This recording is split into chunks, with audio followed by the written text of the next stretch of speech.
What a day for the Toronto Blue Jays. They win 8-2 over the New York Yankees. And guys, before I break down the game, I want to give you guys the update about the whole spiel that's going on over the next week. If you guys have watched till the end of the last few videos, you'll know that I mentioned that the next week or so, about till next Sunday, these videos will not be in this location. It'll be all over the place. It'll be in hotels, a different house. It's going to be crazy. But just letting you guys know that these videos will be uploaded. I'm not sure if I'll be able to take a computer with me. I might be recording on my phone, so it might not be great quality. It's going to be crazy. It's going to be crazy next week or so, guys. Just bear with me.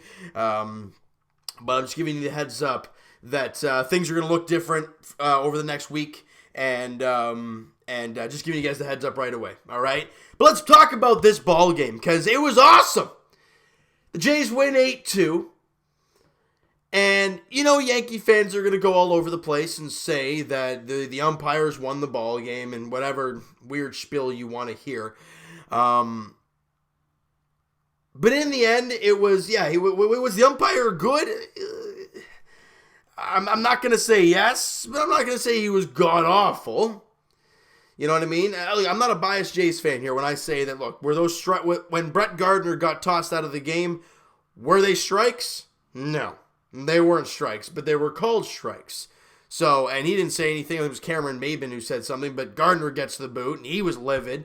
But let's get to this ball game early on, because when you talk about it, when your offense gets going early, you find ways to win, you know? And Bo Bichette at the top of the lineup has found ways to impact this team in many, many different ways. He leads off the ball game with a walk. You know what I mean? And then three batters later, Randall Grichuk comes in, and he gets an inside pitch from J-Hap, barely in the strike zone, but he gets barreled the ball and hits it deep to left center field, and it's gone! 2-run shot for Randall Grichuk, the fourth consecutive year for Grichuk with 20 home runs, and it's great to see Grichuk having 20 home runs. He's on pace for a pretty good season this year. I'm looking for like 25 home runs from him. If he can have a 25 home run year, give me 60, 65 RBIs, I'll take that any day from Randall Grichuk. And then we go to the bottom of the second inning. And can we talk about Teoscar Hernandez a little bit? Can we talk about the people last year, and, you know, even when he came up the first time, when people are like, man, there's a lot of swing and miss, trade him, release him, send him down, do whatever you need to do. Well, Teoscar Hernandez has turned into a totally different player. And I'm going to explain this. Number one, you guys remember when people were all over him and I said this? You guys can go watch back old videos and you'll hear me say it. You cannot teach power. You cannot teach a good arm. Those are just naturally, given. He's got a damn good arm. He's either A, huge, or two, he's got a strong arm. And when you have a good power, that's just who you are. Now, when his fielding last year was awful and his swing and miss and chasing pitches was awful. But he went down to AAA. And since he has come back, he has revitalized himself. You watch the game today, there are tons of pitches that were thrown that he used to swing at. But he's not. And the reason he's not is because, I don't know what he's changed. I don't know what he's doing differently. But all I know is that whatever he's doing, it's working. Because in that bottom of the second inning, he grinds some pitches against J-Hap, gets the count to full, gets his fastball on the outer half of the plate, and absolutely crushes a J-Hap offering to dead center field into the WestJet flight deck 435 feet for his 16th home run of the year. He got his pitch to hit and he didn't miss it. Teoscar Hernandez has mad power when he's swinging at strikes. And that's what we've seen over the last little while. Since when he was recalled from AAA, I think he had like 2 or 3 home runs. The guy now has 17. That's right, he had a 2-homer ball game. Teoscar Hernandez has been absolutely incredible for the Blue Jays. Let's go top of the fourth. Mike Tauchman hits a solo shot after Sean Reid-Foley. And then we go to the bottom half of the fourth inning, where the turning point in this game happens. All right? The reason I'm going to say that is because you get a little bit of luck, mixed with a little bit of, I want to say luck again, but maybe that slide from Drury wasn't really luck. It was more or less silky smooth, I guess. And Brandon Drury leads off, Galvis strikes out. Then Hernandez grounds out. So there's 2 out, nobody on. And then Drury doubles to left field. And then there's a ball in the dirt in front of the catcher, and Drury tries to take third. And I'm like, that's a gamble and a half. He slides in, pulls the arm back, and reaches out with his other arm. And he's safe. Tag from Urshela is not there, obviously, because he slid around the tag. They review it. He's safe. So a close one, but he's safe. All right? Then Biggio ends up walking. It was Derek Fisher, both lefties. He walks, so now the runner's on the corners now for Danny Jansen. And he hits a little blooper behind first in foul territory. It's going to be the end of the inning. Oh my God, no one sees it. It gets up in the twilight. DJ LeMahieu doesn't see it. I don't know, was Brayvic Valera playing second base in the game today? I think he was. Yeah. He didn't see it. He's looking out there like this, and arms up in the air, just drops in foul territory. The next pitch is crushed to left center, and it's gone. 3-run shot for Danny Jansen. Like I said, silky smooth slide, lucky break in the field, and you make them pay.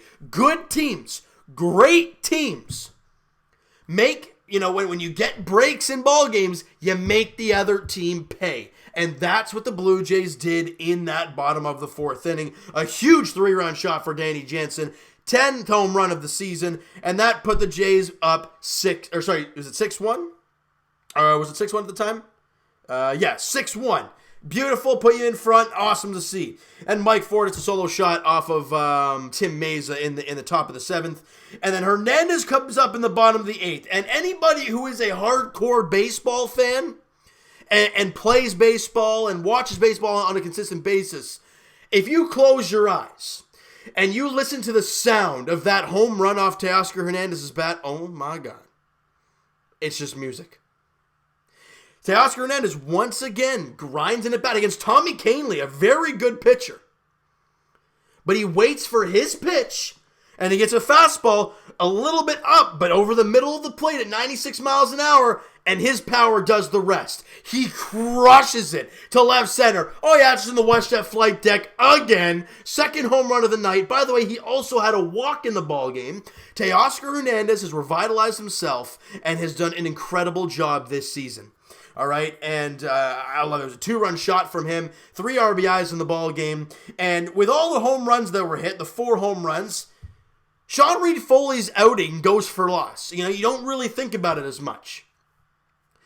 He goes 5 innings, gives up 5 hits, 1 run, the solo shot to Mike Tauchman, 5 strikeouts, and a couple walks. And those two walks came in 1 inning, and they were long at bats that grinded into walks.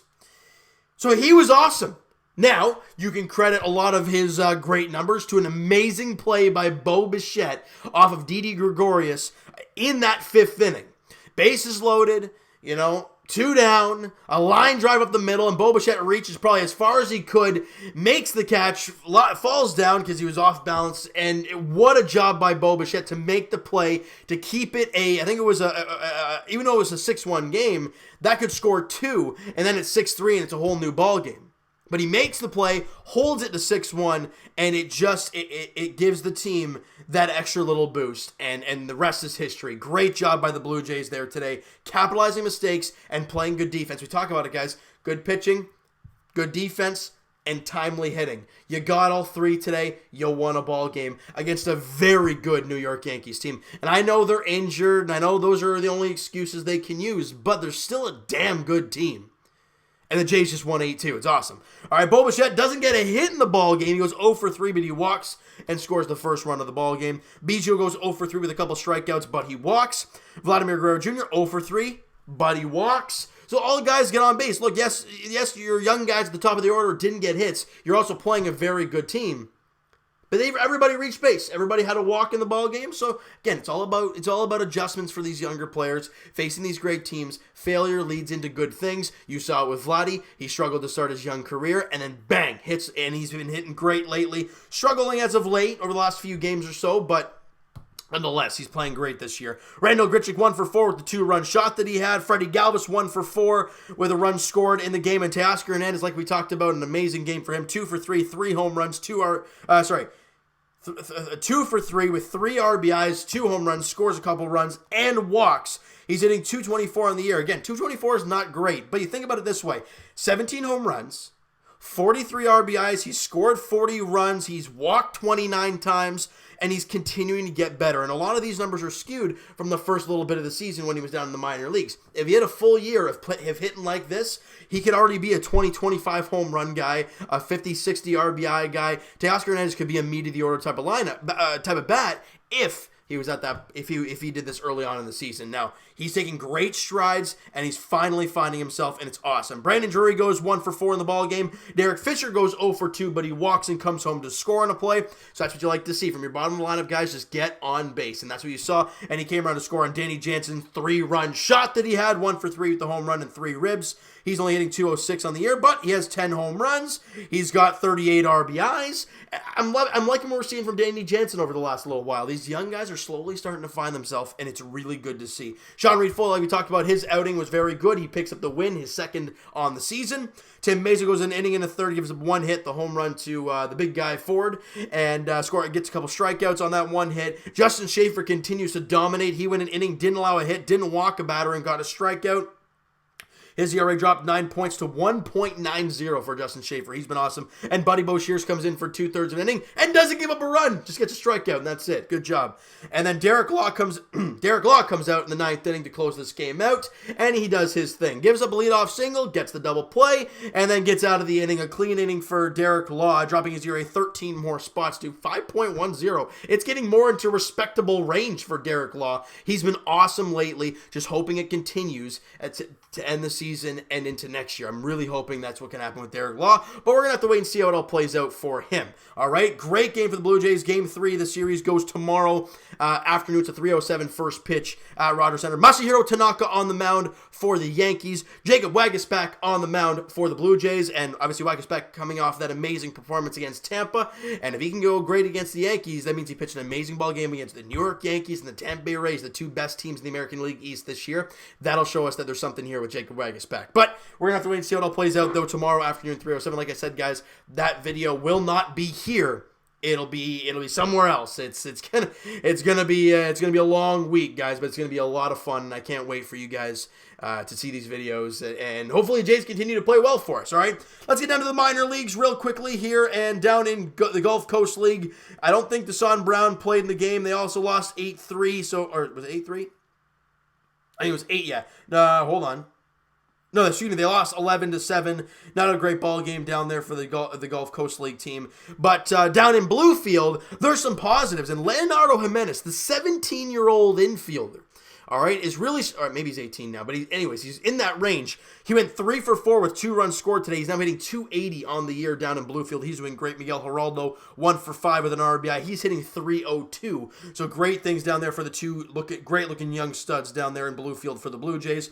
In Vancouver, my boy Adam Kloffenstein, the All-Star, Adam Kloffenstein, had a rough outing in this one. He didn't look too good. Went 5 innings, 6 hits, 3 runs, walked 1 and struck out 4, raising his ERA like 30 points. Still 2.72. Still very good, but again, not the greatest outing for Kloffenstein. Still, though, good things, still positives moving forward. All right, and let's go up to the Lansing Lugnuts, where offense galore for the Lansing Lugnuts, and a guy that got called up, actually, to the Lansing Lugnuts, and good on him because it's well-deserved. What's his first name here? I'm going to try and find him. Yorman Rodriguez, a guy that was in Vancouver to start the season. It was hitting 369 in Vancouver over a 40-game span. He was straight up dominating down there. He's a 1997 kid, so I think he's like 22 years old. 22 years old. So again, not the youngest guy out there, but he went to Lansing, and in his first game, he went 4 for 5 with 3 RBIs and scored 3 runs. He had a triple and a double. Again, I don't know if this guy's going to be anything for the Blue Jays moving forward, but he's a guy that dominated at Vancouver, and in his first game at Lansing, just crushed the baseball. Great to see there. And the young guys doing their thing down there. Otto Lopez went 2 for 5 with an RBI, a walk, and a run scored. He's hitting 306. Griffin Conine, 2 for 4 with an RBI, a walk, and a run scored. scored. It wouldn't be a Griffin Conine night without a strikeout, though. He had one in that game. He's hitting 281 on the year. So after that little struggle that he had, dropping his average to like 270 something, he's been better lately. And it's good to see for Griffin Conine. Well needed and good on him for it. All right, go down to the Dunedin Blue Jays, and they were up 7-5 in the bottom of the ninth last time I checked. The ball game is probably over now. They won 7-5, and Alejandro Kirk, great to see him swing the bat better. He's been struggling lately. He went 2 for 5 with 3 RBIs and scored 2 runs. He's hitting 291 on the year. Vicuna went 1 for 5 with a run scored. Travis Young 1 for 5. Demior Lamoye 1 for 5. Ryan Noda 2 for 3 with a walk and a run scored. Samad Taylor 1 for 4, and Reggie Pruitt 1 for 4. With a couple RBIs and a run scored. All right, and that's about that for the Dunedin Blue Jays. Not many great things down there. And my boy Yennsy Diaz in Double-A had I wouldn't say a rough game, but again, not as great as game. His ERA went up 2 points to 4.17. He went 6 innings, gave up 7 hits, 4 runs, 3 were earned, walked 1, and struck out 7 guys, but he gave up a home run as well. So not the greatest outing for him. But let's talk about those guys. Went 1 for 4 for Forrest Wall with an RBI in the ball game. He's hitting 273. Joshua Palacios went 1 for 4 with an RBI and a run scored. He's hitting 282 over the season. He's doing a great job. Chad Spanberg with a good one. He went 2 for 4, hitting 228 on the season, but it's great to see him swinging the bat a lot better lately. So that's really good to see. And Kevin Smith had a rough one, 0 for 4 with 3 strikeouts. Not a great game for him. All right, and let's go to the the AAA ball club, where who is on the mound for AAA in this one? I'm just going to pull that up here. The game is over. Yep, there it is.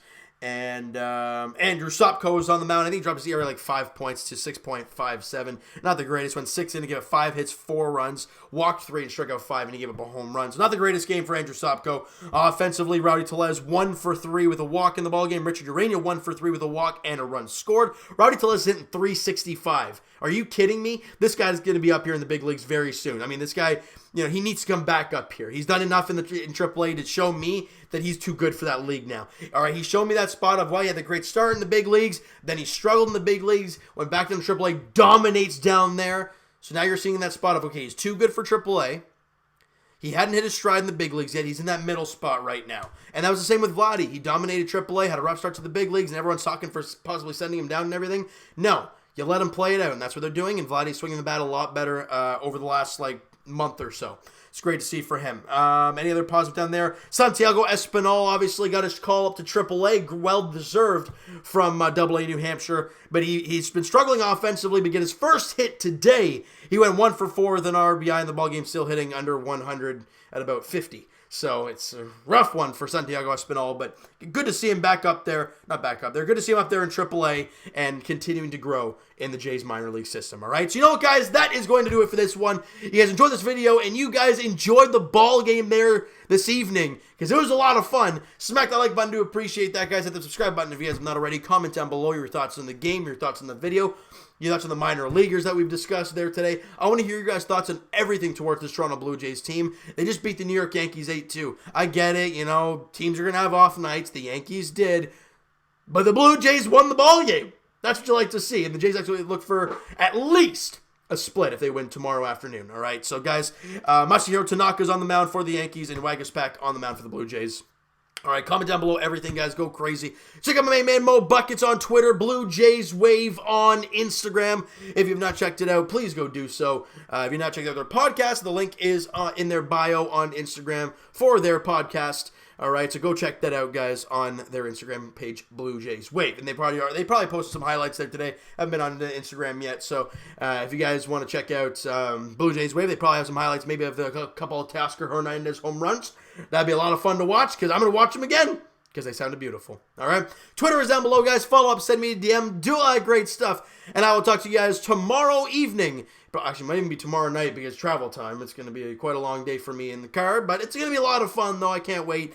All right, we'll talk to you guys tomorrow nonetheless. Masahiro Tanaka on the mound for the Yankees. Jacob Waguespack on the mound for the Blue Jays in Game 3 of the 4-game series against the New York Yankees. 3:07 first pitch at Rogers Center. Thank you guys so much for listening and watching. Hope you guys enjoyed this video. Talk to you guys then.